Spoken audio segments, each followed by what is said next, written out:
शास्त्रों में बताया गया है कि सत्यनारायण व्रत कथा का पाठ करने से व्यक्ति को 1000 यज्ञ करने के बराबर पुण्य फल की प्राप्ति होती है। सत्यनारायण भगवान व्रत कथा में भगवान विष्णु के सत्य स्वरूप के बारे में बताया गया है। इस व्रत का पाठ करने से घर में सुख समृद्धि का वास होता है और भगवान विष्णु की कृपा आप पर सदैव बनी रहती है। आइए देर न करते हुए हम सत्यनारायण व्रत की कथा का प्रारंभ करते हैं। सत्यनारायण व्रत कथा प्रथम अध्याय। बोलिए श्री सत्यनारायण भगवान की जय।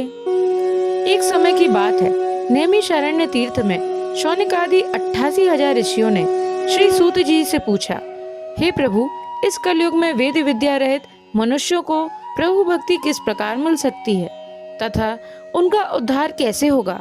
हे मुनिश्रेष्ठ, ऐसा कोई तप बताइए जिसे थोड़े समय में ही पुण्य मिले और मनवांछित फल की प्राप्ति हो। इस प्रकार की कथा सुनने की हम इच्छा रखते हैं। सर्व शास्त्रों के ज्ञाता सूत जी बोले, हे वैष्णवों में पूज्य, आप सभी ने प्राणियों के हित की बात पूछी है, इसलिए मैं एक ऐसे श्रेष्ठ व्रत को आप लोगों को बताऊंगा जिसे नारद जी ने लक्ष्मी नारायण जी से पूछा था और लक्ष्मीपति ने मणि श्रेष्ठ नारद जी से पूछा था। आप सब इसे ध्यान से सुनिए। एक समय की बात है, योगीराज नारद जी दूसरों के हित की इच्छा के लिए अनेकों लोकों में घूमते हुए मृत्यु लोक में आ पहुँचे। यहाँ उन्होंने अनेक योनियों में जन्मे प्राय सभी मनुष्यों को अपने कर्मों द्वारा अनेकों दुखों से पीड़ित देखा। उनका दुख देख नारद जी सोचने लगे कि कैसा यत्न किया जाए जिसके करने से निश्चित रूप से मानव के दुखों का अंत हो जाए। इसी विचार पर मनन करते हुए वह विष्णु लोक में गए। वहां वह देवों के ईश नारायण की स्तुति करने लगे, जिनके हाथों में शंख, चक्र, गदा और पद्म थे, गले में वरमाला पहने हुए थे। स्तुति करते हुए नारद जी बोले, हे भगवान, आप अत्यंत शक्ति से संपन्न हैं। मन तथा वाणी भी आपको नहीं पा सकती। आपका आदि, मध्य तथा अंत नहीं है।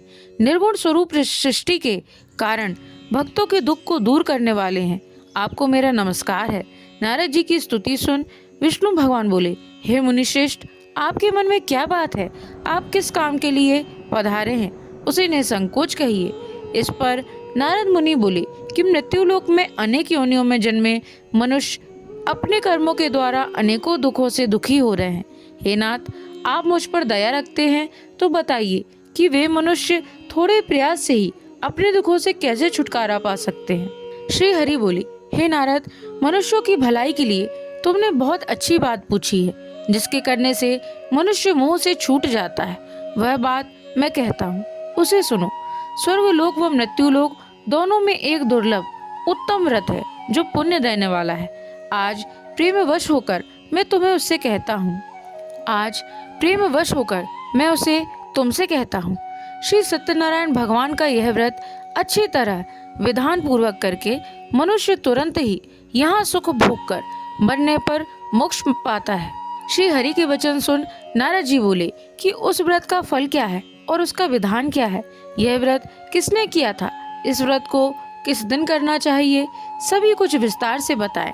नारद जी की बात सुनकर श्री हरि बोले, दुख व शोक को दूर करने वाला, यह सभी स्थानों पर विजय दिलाने वाला है। मानव को भक्ति व श्रद्धा के साथ शाम को श्री सत्यनारायण की पूजा धर्मपरायण होकर ब्राह्मणों व बंधुओं के साथ करनी चाहिए। भक्ति भाव से ही नैवेद्य, केले का फल, घी, दूध और गेहूं का आटा समायल है। गेहूं के स्थान पर साठी का आटा, शक्कर तथा गुड़ लेकर सभी भक्षण योग्य पदार्थों को मिलाकर भगवान को भोग लगाएं। ब्राह्मणों सहित बंधु बांधवों को भी भोजन कराएं। उसके बाद स्वयं भोजन करें। भजन कीर्तन के साथ भगवान की भक्ति में लीन हो जाएं। इस तरह से सत्यनारायण भगवान का यह व्रत करने पर मनुष्य की सारी इच्छाएं निश्चित रूप से पूरी होती हैं। इस कली काल अर्थात कलयुग में मृत्यु में मोक्ष का यही एक सरल उपाय बताया गया है। श्री सत्यनारायण व्रत कथा का पहला अध्याय संपूर्ण। बोलिए श्री सत्यनारायण भगवान की जय।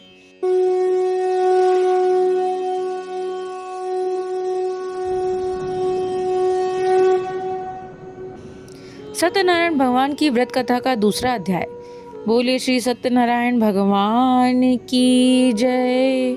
सूत जी बोले, हे ऋषियों, जिसने पहले समय में इस व्रत को किया था उसका इतिहास कहता हूँ, ध्यान से सुनो। सुंदर काशीपुरी नगरी में एक अत्यंत निर्धन ब्राह्मण रहता था। भूख प्यास से परेशान वह धरती पर घूमता रहता था।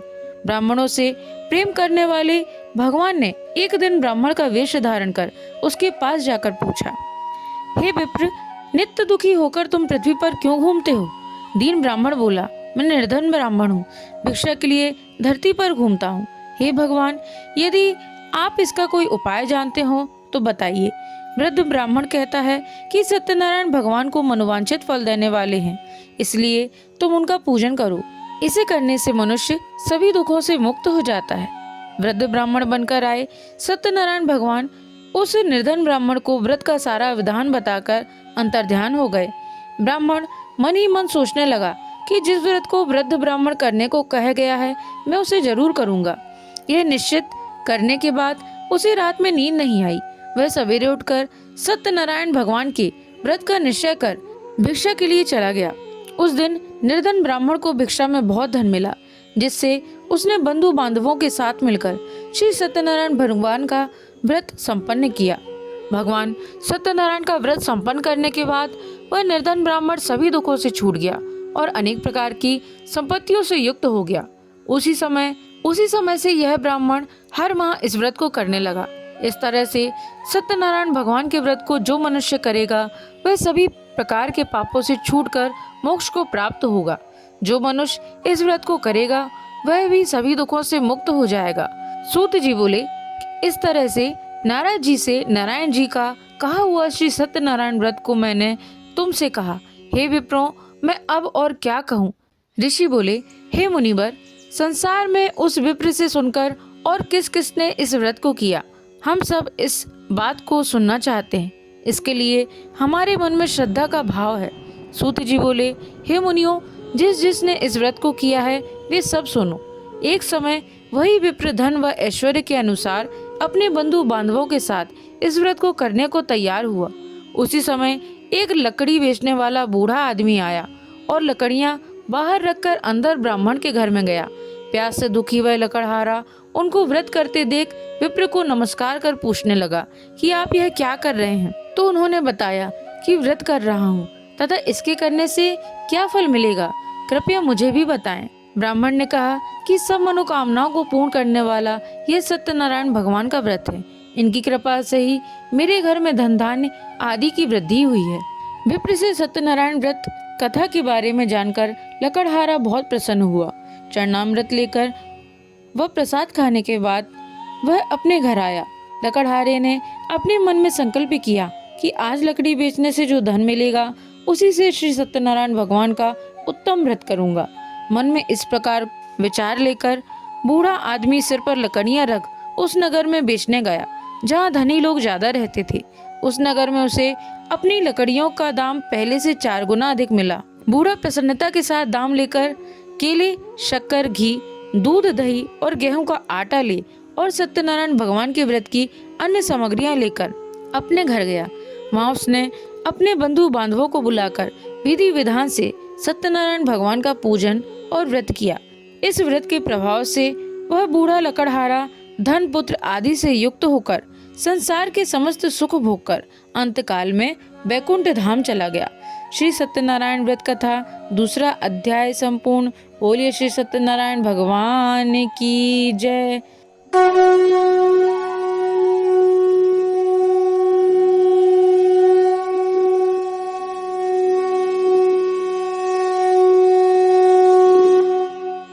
सत्यनारायण भगवान की व्रत कथा का 3 अध्याय।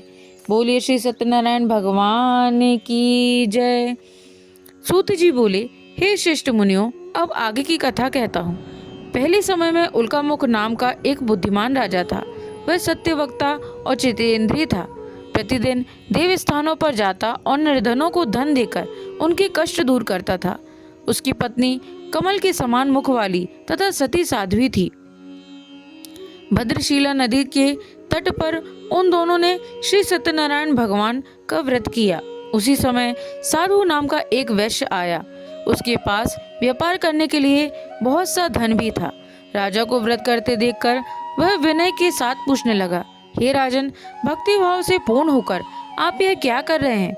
मैं सुनने की इच्छा रखता हूँ, तो आप मुझे बताइए। राजा बोला, हे साधु, अपने बंधु बांधवों के साथ पुत्रादि की प्राप्ति के लिए एक महाशक्तिमान श्री सत्यनारायण भगवान का व्रत व पूजन कर रहा हूँ। राजा के वचन सुन साधु आदर से बोला, हे राजन, मुझे इस व्रत का सारा विधान कहिए। आपके कथानुसार मैं भी इस व्रत को करूँगा।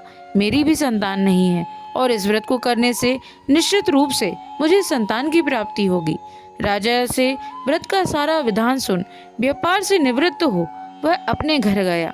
साधु वैश्य ने अपनी पत्नी को संतान देने वाले इस व्रत का वर्णन कह सुनाया और कहा कि जब मेरी संतान होगी तब मैं इस व्रत को करूँगा। साधु ने इस तरह के वचन अपनी पत्नी लीलावती से कहे। एक दिन लीलावती पति के साथ आनंदित हो सांसारिक धर्म में प्रवृत्त होकर सत्यनारायण भगवान की कृपा से गर्भवती हो गई।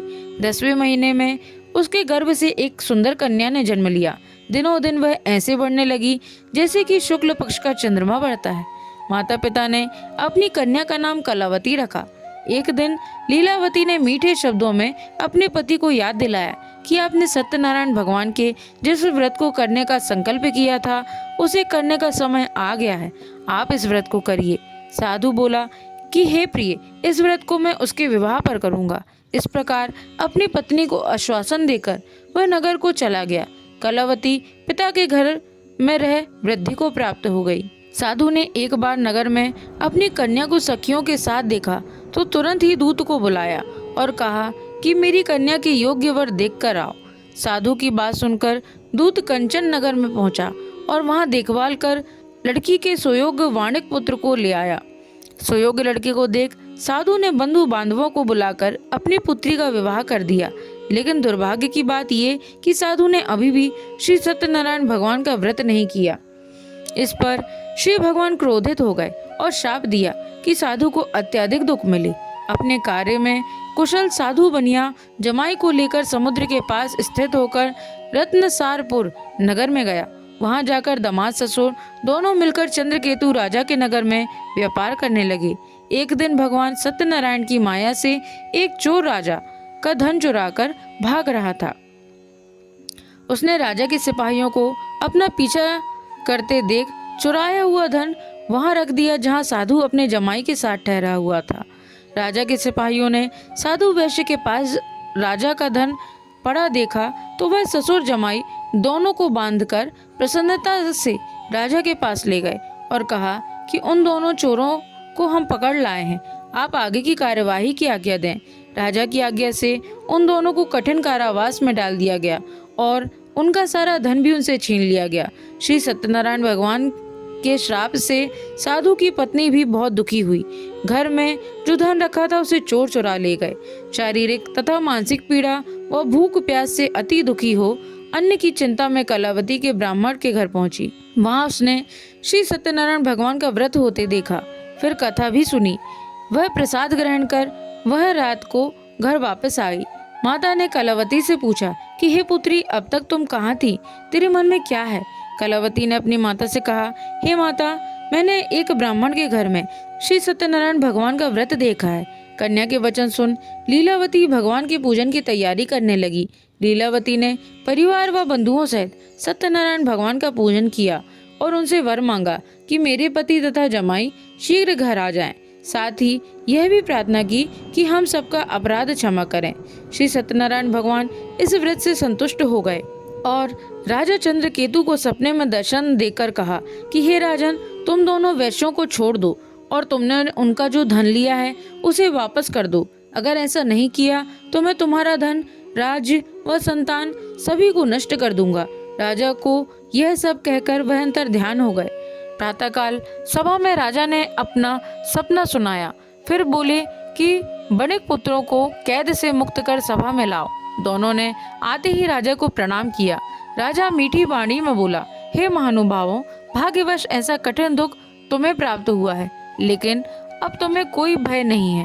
ऐसा कहकर राजा ने उन दोनों को नए वस्त्राभूषण भी पहनाए और जितना धन उनका लिया था उससे दुगना धन वापस कर दोनों वैश्य अपने घर को चल दिए।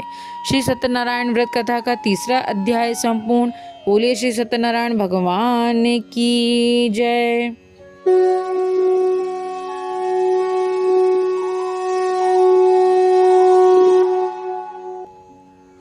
सत्यनारायण भगवान की व्रत कथा का 4था अध्याय। बोले श्री सत्यनारायण भगवान की जय। सूत जी बोले, वैश्य ने मंगलाचार कर अपनी यात्रा आरंभ की और अपने नगर की ओर चल दिए। उनके थोड़ी दूर जाने पर एक दंडी वेशधारी श्री सत्यनारायण ने उनसे पूछा, हे साधु, तेरी नाव में क्या है? अभिवाणी वड़िक हंसता हुआ बोला, दंडी, आप क्यों पूछते हो? क्या धन लेने की इच्छा है? मेरी नाव में तो बेल व पत्ते भरे हुए हैं। वैश्य के कठोर वचन सुन भगवान बोले, तुम्हारा वचन सत्य हो। दंडी ऐसे वचन कह वहां से दूर चले गए। कुछ दूर जाकर समुद्र के किनारे बैठ गए। दंडी के जाने के बाद साधु वैश्य ने नित्य क्रिया के पश्चात नाव को ऊंची उठते देखकर अचंभा माना और नाव में बेल पत्ते आदि देख वह मूर्छित हो जमीन पर गिर पड़े।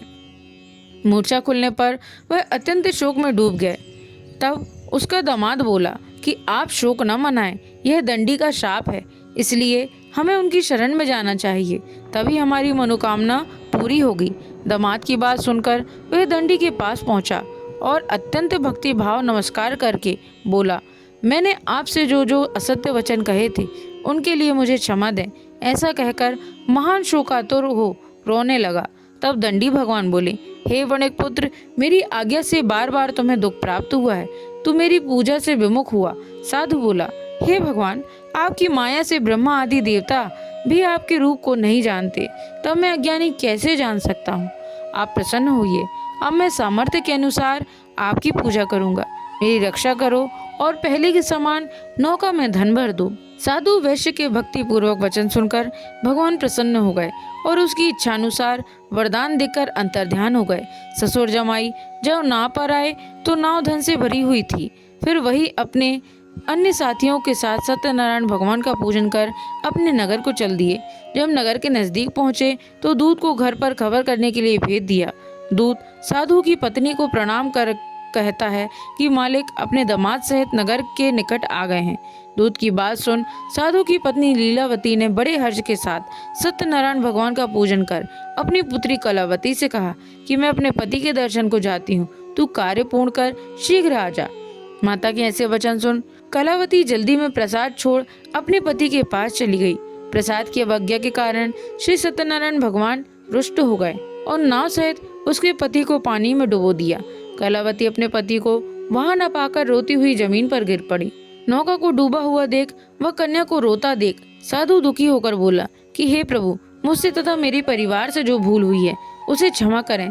साधु के दीन वचन सुनकर श्री सत्यनारायण भगवान प्रसन्न हो गए और आकाशवाणी हुई, हे साधु, तेरी कन्या मेरे प्रसाद को छोड़कर आई है, इसलिए उसका पति अदृश्य हो गया है। यदि वह घर जाकर प्रसाद खाकर लौटती है तो इसे इसका पति अवश्य मिलेगा।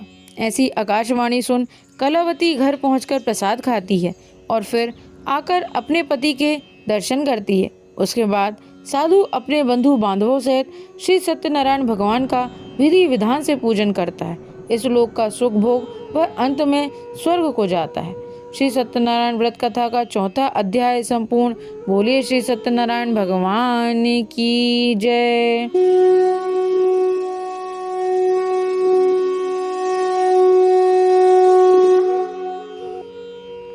सत्यनारायण भगवान की व्रत कथा का 5वां अध्याय। बोले श्री सत्यनारायण भगवान की जय। सूत जी बोले, हे ऋषियों, मैं और भी एक कथा सुनाता हूँ, उसे भी ध्यान पूर्वक सुनो। प्रजा पालन में लीन तुंगध्वज नाम का एक राजा था। उसने भी भगवान का प्रसाद त्याग कर बहुत ही दुख उठाया। एक बार वन में जाकर वन्य पशुओं को मारकर वह बड़ के पेड़ के नीचे आया। वहां उसने ग्वालों को भक्ति भाव से अपने बंधुओं सहित सत्यनारायण भगवान का पूजन करते देखा। अभिमानवश राजा ने उन्हें देखकर भी पूजा स्थान में नहीं गया और न ही उसने भगवान को नमस्कार किया। ग्वालों ने राजा को प्रसाद दिया, लेकिन उसने वह प्रसाद नहीं खाया और प्रसाद को वहीं छोड़कर अपने नगर को चला गया। जब वह नगर में पहुंचा तो वहां सब कुछ तहस नहस हुआ पाया, तो वह शीघ्र ही समझ गया कि यह सब भगवान ने ही किया है। वह दोबारा ग्वालों के पास पहुंचा, विधि पूर्वक पूजा करके प्रसाद खाया तो श्री सत्यनारायण भगवान की कृपा से सब कुछ पहले जैसा हो गया। दीर्घ काल तक सुख भोगने के बाद मरणोपरांत उसे स्वर्ग लोक की प्राप्ति हुई। जो मनुष्य परम दुर्लभ इस व्रत को करेगा तो भगवान श्री सत्यनारायण की अनुकंपा से उसे धन धान्य की प्राप्ति होगी। निर्धन धनी हो जाता है और भय मुक्त हो जाता है और भय मुक्त होकर जीवन जीता है।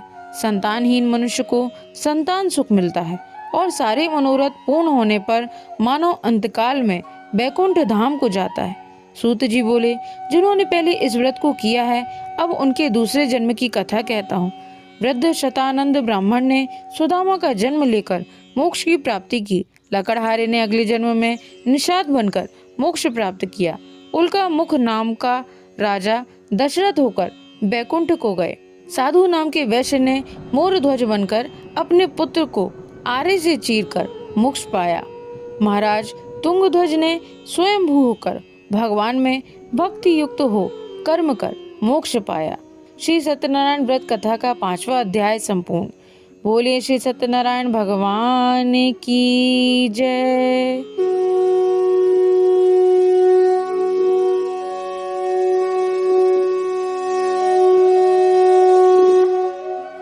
साथियों, तो यह था श्री सत्यनारायण भगवान की कथा के संपूर्ण 5 अध्याय।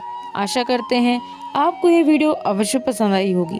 वीडियो पसंद आई हो तो वीडियो को लाइक करें, चैनल पर नए हो तो चैनल को सब्सक्राइब करना ना भूलें ताकि आप ऐसे ही नित्य नई कथाओं का श्रवण करते रहें। आज के लिए साथियों इतना ही। आपका दिन मंगलमय हो। जय श्रीमन नारायण, जय श्री हरि। राधे राधे।